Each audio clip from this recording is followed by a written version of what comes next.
Emily Carter was only 24 when her mother, Diane, died suddenly. Within 2 weeks, Emily shocked everyone by marrying her own stepfather, Richard Hale. What seemed like a scandalous secret would soon turn into something far darker, because not long after the wedding, Emily was found dead. Was this a tragic chain of events, or the carefully planned work of a man who had already betrayed one family member? It began in a quiet suburban town where everything seemed calm on the surface, yet secrets were quietly brewing beneath the appearance of normalcy. Emily Carter was only 24 when her life took a turn that would shock not just her family, but the entire community. She lived with her mother, Diane, and her stepfather, Richard Hale, in a modest two-story home with a small garden that Diane loved to tend. The family appeared close-knit, though people often noticed an unusual tension in their household. Still, no one could have predicted the series of events that would follow. Diane's sudden death shook the neighborhood to its core. She was in her late 40s, healthy by all outward appearances, and rarely complained of illness. Her passing was ruled a sudden heart complication. Doctors claimed it was tragic, but not impossible, and the paperwork was signed quickly. Yet those who knew her couldn't make sense of it. Just days earlier, she had been laughing at a family barbecue, speaking excitedly about plans for the coming holidays. Her abrupt death felt less like fate and more like an unanswered question. Emily reacted in a way that left people puzzled. She didn't display the kind of raw grief that others expected. At the funeral, while friends sobbed and relatives broke down, she remained eerily composed, her eyes fixed on the coffin without tears. Some believed she was simply in shock, while others whispered that perhaps her relationship with her mother had been complicated. Richard, on the other hand, played the part of the grieving widower perfectly. He shook hands with neighbors, thanked people for their condolences, and accepted every gesture of sympathy with quiet dignity. But behind that polished image, there was something unsettling about the way he lingered close to Emily, as though shielding her, or perhaps holding on to her. The days after the funeral were marked by silence in the Hale household. The garden Diane once cared for was left untended, and the house seemed to sink into gloom. Neighbors noted that Richard and Emily were often seen together, walking side by side, whispering to each other in ways that didn't quite feel like the exchanges of a stepfather and stepdaughter. At first, it was dismissed as two people clinging to each other in grief, but the air around them carried a strange tension, something that couldn't be explained away so easily. What made matters even more unsettling was the speed with which Richard seemed to move forward.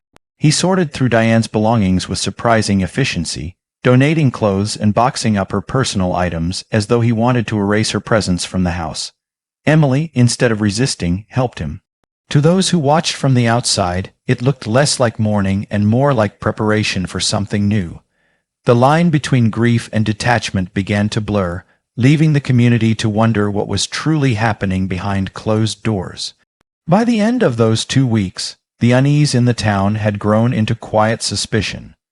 No one dared to voice it aloud, but the feeling lingered. Diane's death hadn't just left a void, it had set the stage for something darker. And in that silence, Emily's fate was already beginning to take shape. 2 weeks after Diane's burial, the town was hit with a piece of news so shocking that it quickly spread through every corner of the neighborhood. Emily Carter had married Richard Hale, her stepfather. The announcement didn't come through a big celebration or a family gathering. Instead, it slipped up quietly, almost carelessly, when a neighbor noticed Emily wearing a wedding band and asked about it. Within hours, the whispers turned into a storm of gossip. People were stunned, not only because of the unusual nature of the marriage, but also because of the speed with which it happened. Diane's grave was still fresh with flowers, yet her husband and daughter had already tied themselves together in a union that many could only describe as disturbing. The decision made no sense to those who had known the family for years. Richard had entered Diane's life nearly a decade earlier, stepping into the role of a father figure for Emily when she was still in her teens. He was a man in his mid-50s with a calm, commanding presence that drew both respect and caution from others. For years, he was seen as a stable provider, someone who appeared to care for Diane and protect Emily. But now, with Diane gone, the boundary between stepfather and stepdaughter had dissolved into something people struggled to comprehend. What some initially dismissed as grief pulling two people closer together now seemed more like a relationship that had been waiting for its moment. The whispers in town weren't just about morality, they were about motive. Richard had inherited nearly everything from Diane, the house, the savings, and the life insurance policy that suddenly became active after her death. With Emily now legally bound to him, the assets would remain securely under his control. Friends of Diane quietly questioned whether this was always his plan, whether Diane's death was not simply a tragic accident, but part of something carefully designed. No one dared to voice such accusations aloud, but the suspicion hung heavy in every conversation.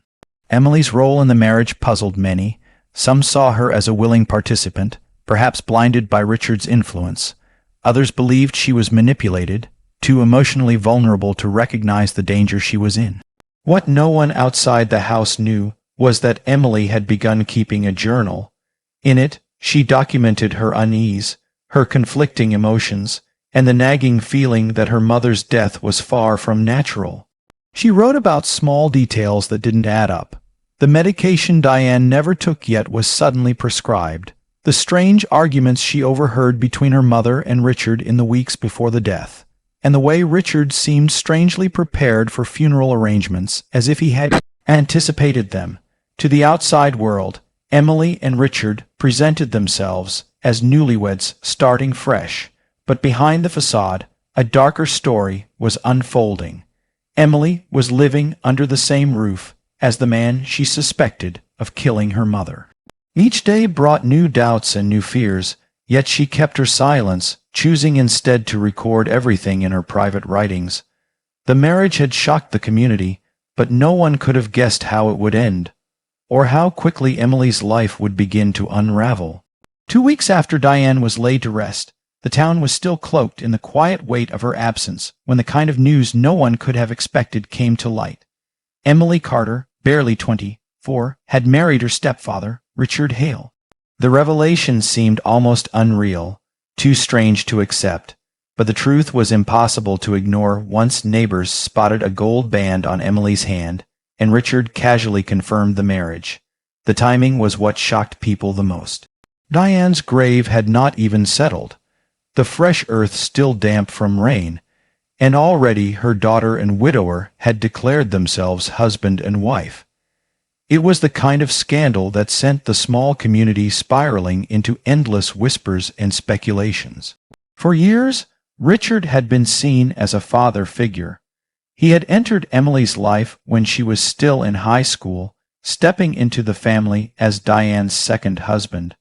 Though he was older, almost in his mid-50s, he carried himself with a calm, composed authority. People trusted him, or at least tolerated him, believing he provided stability for Diane and her daughter. But the moment word spread of the marriage, everything people thought they knew about Richard and Emily shattered. It was no longer possible to look at their relationship as innocent, not when the roles of stepfather and stepdaughter had turned into something far more unsettling. The marriage raised questions that no one dared to ask openly, but everyone considered in silence. Why so soon? Why at all? And what did it mean about Diane's sudden death? Richard inherited nearly everything from his late wife: the family home, the savings accounts, even her modest life insurance policy. Now, with Emily by his side as his new bride, control over the Carter legacy seemed secured in his hands. Some speculated that this was the plan all along, that Diane's death had been a step toward freeing Richard to pursue Emily. Others refused to believe it, clinging to the explanation of grief and loneliness driving them together. Yet even the most sympathetic neighbors couldn't ignore how unnatural it felt to see the pair walking together, no longer bound by parental ties, but by a union that left a bitter taste in everyone's mouth. Emily herself was a puzzle. To outsiders, she seemed calm, even proud, standing beside Richard with a faint smile that confused those who expected her to mourn her mother longer. Was she complicit, or was she caught in something she couldn't escape? What no one knew was that Emily had quietly begun writing down her thoughts in a private journal. She scribbled late at night, recording her fears and suspicions. She noted how strange her mother's final days had been, how Diane suddenly complained of fatigue and dizziness despite being perfectly healthy before. She described the arguments she had overheard between her mother and Richard, the late-night phone calls he took in hushed tones, and the way he spoke about money in a way that sounded almost greedy. The journal became her secret outlet, her only safe space. Outwardly, she played the role of the new bride, but in private, she documented every doubt, every unsettling observation. To the world, it appeared as though Emily had chosen Richard willingly, but in truth, she was beginning to feel trapped in a dangerous game she didn't fully understand. The marriage wasn't just shocking, it was the first undeniable sign that something darker was unfolding, and Emily's carefully hidden words would become the only witness to her growing sense of dread. Life inside the Hale household changed dramatically once Emily and Richard were married. What had once been a home filled with Diane's warmth and laughter now felt heavy and suffocating. Emily, who had grown up in those rooms, began to feel like a stranger within her own house. Richard's behavior, at first disguised as protective care, quickly shifted into something far more controlling. He monitored her phone calls, questioned her about where she went, and discouraged her from visiting friends. Even a quick trip to the store had to be explained, timed, and justified. To those on the outside, they looked like a couple adjusting to a new life together. Behind closed doors, however, the atmosphere was filled with quiet intimidation and unspoken fear. Emily's journal grew thicker with entries as she recorded her unease. She wrote about the way Richard hovered over her, how he seemed to know what she was doing at all times, and how his affection felt more like possession. The same man who once offered her advice like a father now treated her as if she belonged to him entirely. She confessed to the pages that she regretted the marriage, admitting that she felt cornered into a relationship she didn't truly want. She described how, late at night, she would lie awake and wonder if her mother had felt the same kind of suffocating presence in her final days. The suspicions about Diane's death continued to eat away at her.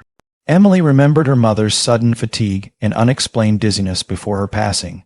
She recalled how Richard had insisted she see a new doctor, someone Emily had never met before, and how medication appeared in the house that Diane never mentioned taking before. Though the official report claimed it was heart failure, Emily wrote in her journal that she believed her mother had been poisoned. It was a thought that terrified her, but once it entered her mind, it never left. Neighbors occasionally noticed the tension. A few reported hearing loud arguments coming from the Hale house late at night. Others saw Emily walking quickly to her car with a distressed look, only to return shortly after, as if she had nowhere else to go.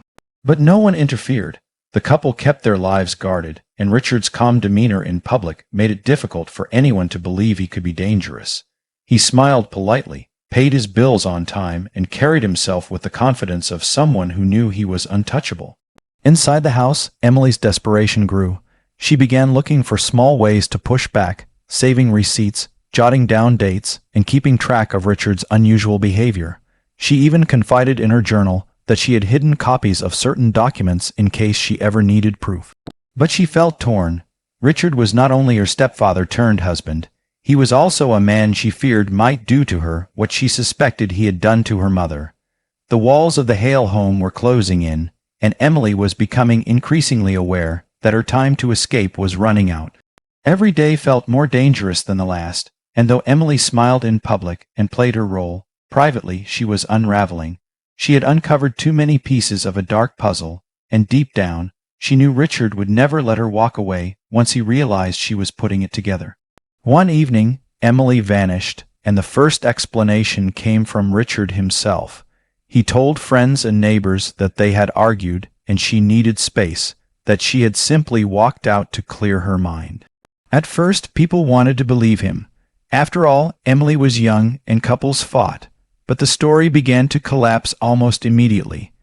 Emily's car was still parked in the driveway. Her phone sat abandoned on her nightstand, along with her wallet and ID.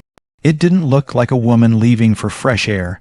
It looked like someone who never had the chance to prepare for leaving at all, The absence struck her best friend, Sarah, the hardest. Just days earlier, Emily had handed her a sealed envelope with strict instructions.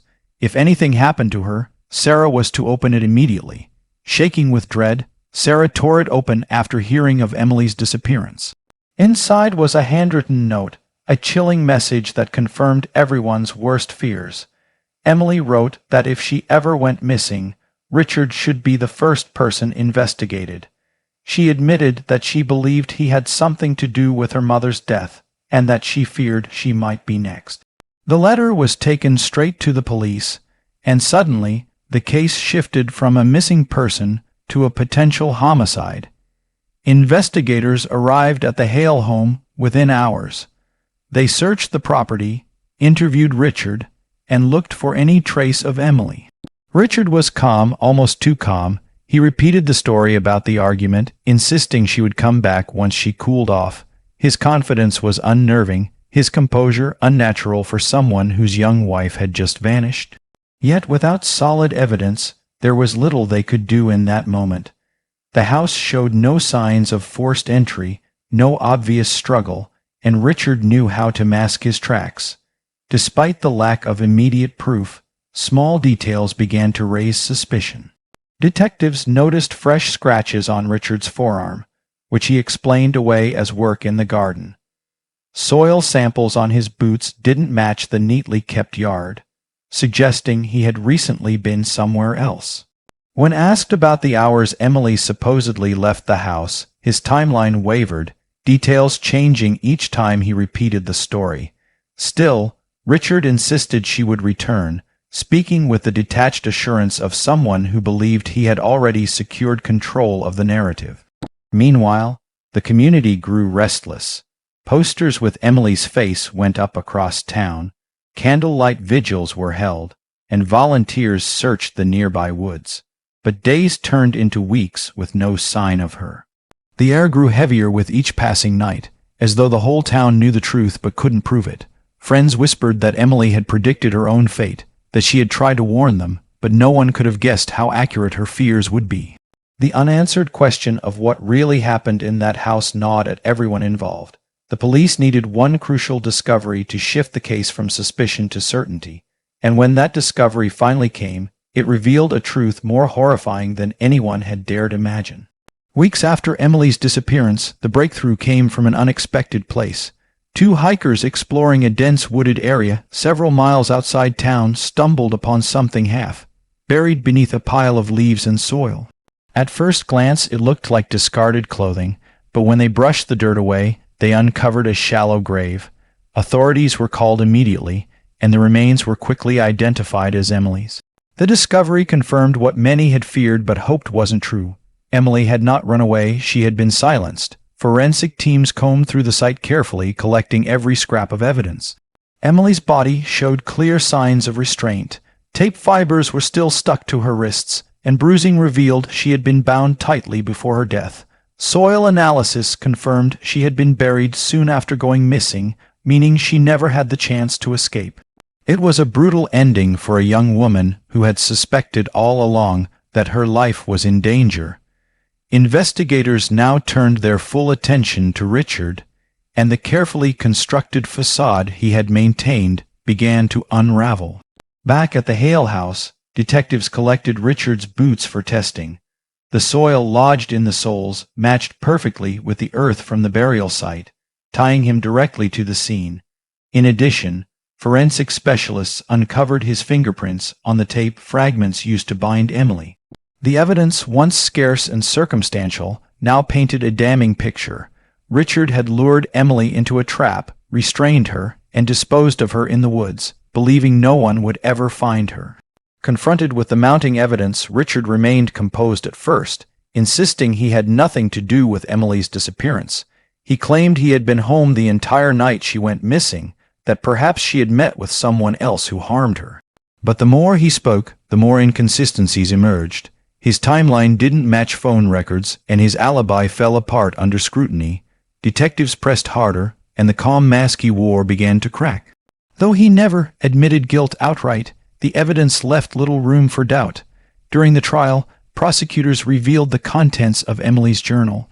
Page after page was read aloud, detailing her suspicions about her mother's death, her fear of Richard, and her growing realization that she might be in danger. Her final entries were especially chilling, where she wrote that if anything happened to her, Richard was the one responsible. The courtroom fell silent as her words echoed through the room, painting a picture of a young woman trapped in a nightmare she couldn't escape. Richard was convicted of Emily's murder and sentenced to life in prison without the possibility of parole. But even as justice was served, questions remained. Investigators revisited Diane's sudden death, and though her body had been buried months earlier, suspicions of foul play resurfaced. While Richard was never formally charged in Diane's case, many believed he had silenced her too, clearing the path to claim both her fortune and her daughter. The tragedy left the community shaken. People spoke of Emily's courage, how she had tried to document the truth even as fear consumed her. Her journal, later shared publicly, became a haunting reminder of the danger she faced and the betrayal she endured. In her final words, she had written that if she didn't survive, she wanted the world to know her story. And now, through the trial, the investigation, and the whispers that never faded, Emily's story lived on as both a warning and a memorial.